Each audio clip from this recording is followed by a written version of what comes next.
Hi guys you guys watching Anson. So Kannur squad എന്ന് പറഞ്ഞ പടം കണ്ടു.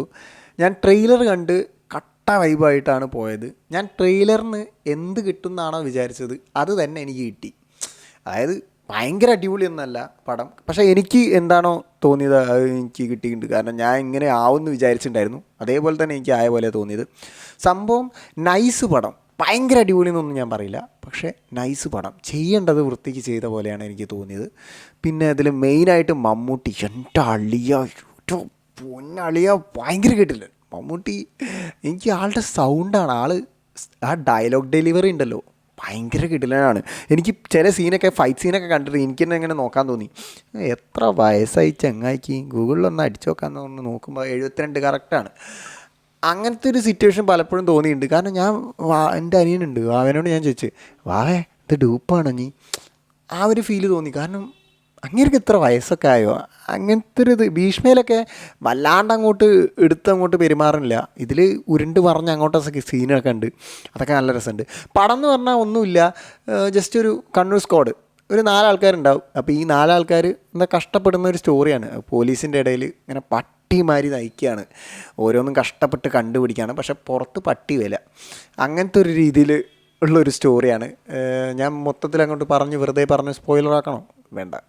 ഇതിൽ ഓരോരുത്തരുടെ ക്യാരക്ടറും നല്ല വൃത്തിക്ക്, ഈ 4 ആൾക്കാരിൽ ഓരോരുത്തരുടെ ക്യാരക്ടറും നല്ല വൃത്തിക്ക്. അസീസ് ഇല്ലേ, ആ ചങ്ങായി മറ്റേ എന്തേനും ആ എന്തേനും ആ സ്ഥലത്തിൻ്റെ പേര്, ഫ്ലവർ മാജിക്കോ എന്തോ ഒരു മാജിക് ഇല്ലേ, എന്തോ അതിലൊക്കെ ഇങ്ങനെ അലമ്പി കളിക്കുന്ന ചങ്ങായി ഇതിൽ അടിപൊളി വിഷയം. എനിക്ക് ഭയങ്കര ഇഷ്ടപ്പെട്ടു, ഞാൻ വിചാരിച്ചില്ല. പിന്നെ കോമഡി അങ്ങേര് അടിക്കുന്നുണ്ട്, അത് ഞാൻ പ്രതീക്ഷിച്ചു, അത് വൃത്തിക്ക് ചെയ്തിട്ടുണ്ട്. ഞാൻ ചെറിയൊരു ജോക്കൊക്കെ കേട്ടാൽ തന്നെ ഞാൻ എന്ന് പറഞ്ഞ് ചിരിക്കുന്ന ഒരാളാണ്. സോ എനിക്ക് അത്യാവശ്യം കുഴപ്പമില്ലാതെ വർക്കൗട്ടായി. പിന്നെ റോണിയോ ആ ചങ്ങായില്ലേ, ജയൻ എന്ന് പറഞ്ഞിട്ടാണ് ഇതിലൊരു ക്യാരക്ടർ. ഞാൻ പലപ്പോഴും വിചാരിച്ചിട്ടുണ്ട് ആൾക്കൊരു നല്ലൊരു ക്യാരക്ടർ കൊടുക്കണം എന്ന്. അപ്പോൾ ആൾക്കിതിൽ അത്യാവശ്യം കുഴപ്പമില്ലാത്ത ക്യാരക്ടർ ഇയാൾക്ക് കിട്ടിയിട്ടുണ്ട്. പിന്നെ അത് വൃത്തിക്ക് ചെയ്തിട്ടുണ്ട്. അയാളെ ക്യാരക്ടർ എന്ന് പറഞ്ഞാൽ ഈ പാലിൽ മറ്റേ തൈര് വീഴില്ലേ, അപ്പോൾ പാല് മൊത്തം കേടാവില്ലേ, ആ ഒരു അവസ്ഥയാണ്. അത് കണ്ണൂർ സ്ക്വാഡിൽ ചെറിയൊരു ഡാർക്ക് സൈഡ് ഉണ്ട്.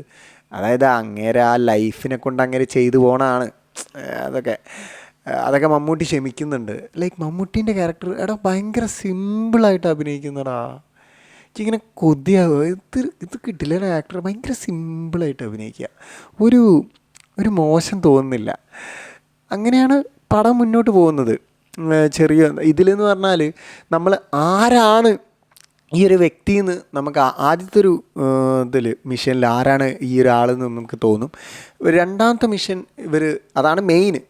ആ ഒരു സംഭവത്തിൽ നമുക്കറിയാം ആളാരാന്ന്, നമുക്ക് പടം കാണുമ്പോൾ അറിയാം. എന്നിട്ട് ആളെ പിടിക്കണം എന്നൊരു വൈബിൽ, അറിഞ്ഞ ആളെ പിടിക്കണം, ആ ഒരു വൈബാണ് നമുക്ക് കൊണ്ടുവരുന്നത്. അവസാനത്തേക്ക് നൈസ് സീനൊക്കെ ഉണ്ട്, നല്ല രസമുണ്ട് കണ്ടിരിക്കാൻ. ഈ സമയം പോയത് ഞാൻ സത്യം പറഞ്ഞാൽ അറിഞ്ഞിട്ടില്ല. പിന്നെ മ്യൂസിക്കിൻ്റെ കാര്യത്തിലാണെങ്കിൽ അത്യാവശ്യം കുഴപ്പമില്ലാത്ത മ്യൂസിക്കാണ്, നല്ല മ്യൂസിക്. മറ്റേ സുഷിൻ ശ്യാമല്ലേ, കേരളത്തിൽ അനിരുദ്ധ്, കുഴപ്പമില്ലാത്ത നല്ല മ്യൂസിക്കാണ് ചെയ്തത്. ഞാൻ പലപ്പോഴും ഭയങ്കര ഹൈപ്പ് കൊടുത്ത മാതിരി തോന്നി, അത്രയൊന്നും എനിക്ക് തോന്നിയില്ലെങ്കിലും നല്ല രസമുണ്ട്. ആ സിനിമയ്ക്ക് വേണ്ട ചെയ്തിട്ടുണ്ട്. പക്ഷേ വേറെ കുഴപ്പമെന്ന് പറഞ്ഞാൽ എനിക്ക് പല സ്ഥലങ്ങളിലും ഈ കിഡിലെ മ്യൂസിക് വരും, പക്ഷേ നോർമലായിട്ടൊരു ക്യാമറ പോകുന്ന ആ ഒരു ഫീലിംഗ് എനിക്ക് പേഴ്സണലി തോന്നിയതാണ്. എനിക്ക് അറിയില്ല കേട്ടോ, എൻ്റെ ഒരു അഭിപ്രായമാണ് മാത്രമാണ് ഞാൻ പറയുന്നത്. എനിക്ക് തോന്നിയാണ്, പലർക്കും പല പോലെയൊക്കെയും. അപ്പോൾ ഞാൻ അത് മോശമാണെന്നല്ല, അതെനിക്ക് തോന്നിയാണ്. പിന്നെ ഒരു സീനുണ്ട്, ഒരു പുറമേ പോയിട്ട് ഒരു വില്ലേജിൽ പോയിട്ട് ഒരു ചെറിയൊരു സീനുണ്ട്. ഇത് ഭയങ്കരമായിട്ട് റിപ്പീറ്റായിട്ട് നടക്കുന്ന മാതിരി. അതായത് ഇവരങ്ങോട്ട് പോകും, പിന്നെ സീനാവും, പിന്നെ തിരിച്ചു വരും, ഇവരങ്ങോട്ട് പോകും, സീനാവും, തിരിച്ചു വരും, തിരിച്ചു വരും, അങ്ങനെ പറഞ്ഞിട്ട്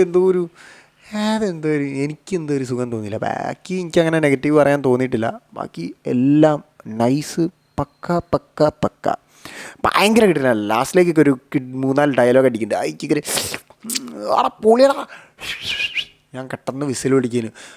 പക്ഷേ കോമഡി എന്ന് പറഞ്ഞാൽ ഞാൻ വിസിൽ വിളിച്ചപ്പോഴാണ് മനസ്സിലായത് വേറെ ആരും വിസിൽ വിളിച്ചില്ല. അമ്മാരി തിയേറ്ററിലൊന്നും പോയി കാണരുത് കേട്ടോ, എൻ്റെ ഗതികേട്. അങ്ങനെ കിട്ടില്ല സീനൊക്കെ കണ്ട ചെങ്ങായിമാർക്കൊന്ന് വിസിൽ വിളിച്ചുകൂടെ, ഇവരിങ്ങനെ മാസിലും കെട്ടി ഇങ്ങനെ കുത്തിരിക്കും. ചില തിയേറ്ററുണ്ട് എനിക്ക് കാണുമ്പോൾ എനിക്കങ്ങോട്ട് ഉഷാറാക്കി, മമ്മൂട്ടി വരുമ്പോഴേ അങ്ങോട്ട് കിട്ടില്ല സീനൊക്കെ ആക്കി, അങ്ങനത്തെ വൈബൊക്കെ തോന്നും. എനിക്ക് അതിനുകൊണ്ട് ഭയങ്കര സങ്കടമായിപ്പോയി. അതായത് പടത്തിലല്ല, തിയേറ്ററിൻ്റെ ആ ഒരു ഓഡിയൻസിന് എനിക്ക് ഭയങ്കര സങ്കടമായിപ്പോയി. എന്നാലും കൂകുന്നുണ്ട് ഇങ്ങനെ, അങ്ങനത്തെ ഒരു ഇതൊക്കെ ഉണ്ട്. പക്ഷേ വിസിൽ വിളിക്കാൻ അറിയാത്തതുകൊണ്ടാണോ എന്നറിയില്ല, ഒരിത് കിട്ടുന്നില്ല. എന്നിരുന്നാലും ഓവറോൾ ഞാനിപ്പോൾ റേറ്റിംഗ് ഒക്കെ കൊടുക്കുകയാണെങ്കിൽ ഒരു 7.3 7.5 ആ റേഞ്ചിൽ ഞാൻ റേറ്റിംഗ് കൊടുക്കുക. പറ്റുമെങ്കിൽ നിങ്ങളൊന്ന് കണ്ടു നോക്കുക. കാണാൻ പറ്റിയ പടമാണ് കേട്ടോ, അങ്ങനെ മോശമൊന്നും ഞാൻ പറയില്ല. തിയേറ്ററിൽ ഇതൊക്കെ എന്തിനാണ് തിയേറ്ററിൽ പോയി കാണണം, അങ്ങനത്തെ ഫീലൊന്നുമില്ല. തിയേറ്ററിൽ പോയി കണ്ടാൽ ആ മമ്മൂട്ടീൻ്റെ ആ ഒരു കിട്ടിലും സംഭവങ്ങളൊക്കെ ഉണ്ട്, അതൊക്കെ നിങ്ങൾക്ക് നല്ല എക്സ്പീരിയൻസ് ചെയ്യാം. So thanks for watching, thanks for supporting. നിങ്ങൾ കണ്ടിട്ടുണ്ടെങ്കിൽ നിങ്ങളെ കോമൻറ്റ്, നിങ്ങളെ അഭിപ്രായം എന്താണെന്നുള്ളത് കമൻറ്റ് ബോക്സിൽ കമൻറ്റ് ചെയ്യേണ്ടതാണ്. അപ്പോൾ ഓക്കെ, താങ്ക് യു. പിന്നെ പറ്റുമെങ്കിലൊന്ന് സബ് ചെയ്യുക, സപ്പോർട്ട് ചെയ്യുക.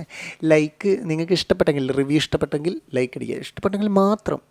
അപ്പോൾ നമുക്ക് കാണാം. തെങ്ക്